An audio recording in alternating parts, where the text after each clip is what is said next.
আমি একদম গাধার মতন ঘুমাচ্ছিলি, তখন আমার ভাই বলছে আজ তো মাই নাই কে, আজ জলদি করে উঠতে হবে। তখন আমি আর কেন বেশি দেরি না করে ঘুমায় উঠে ডাইরেক্ট তখন ভাবলি যে একটু মুখ টুক ধুয়ে আসি।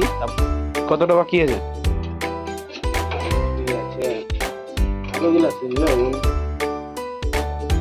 এই দেখো বন্ধুরা, আমরা আলু সিজাচ্ছি, তরকারি বানাতে জানি না, আলু সিজাচ্ছি। এই দেখো বন্ধুরা, আমাদের ডিম সিজা রেডি হয়ে গেছে।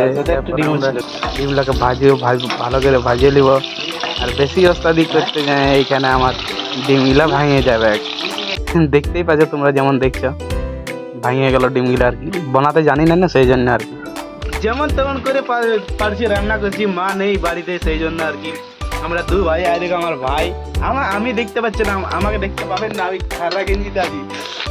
এই দেখুন আমাদের তরকারিটা আর একটু হলেই হয়ে যাবে। ঢাকাটা দিয়ে দিলাম, একটু পরে আমরা আবার বের করবো।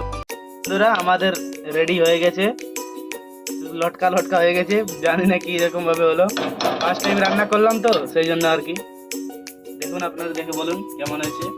তো বন্ধুরা আমাদের দুই ভাইয়ের হয়ে গেছে রান্না করা, এবার আমরা খেতে যাব। আপনারা দেখতে পারেন আমার ভাই ট্রাই করছে কেমন হয়েছে, একবার জিজ্ঞেস করে নিচ্ছি। ডিমের কারিটা কেমন হয়েছে একটু ভালো? হ্যাঁ ভালো হয়েছে, যেমনই হয়েছে আপনাদেরকে দেখাচ্ছি। ফার্স্ট আমাদের এটা মানে ফুডিং ব্লগ আর কি, আপনারা দেখতে পাচ্ছেন। আমিও খাবারটা খেয়ে নিয়ে আপনাদেরকে বলে দিচ্ছি। এক নম্বর, ভাই আমার এক নম্বর বানিয়েছে খাবারটা। ভিডিওটা ভালো লাগলে লাইক কমেন্ট করতে একদমই ভুলবেন না, সাবস্ক্রাইব অবশ্যই করে যাবেন।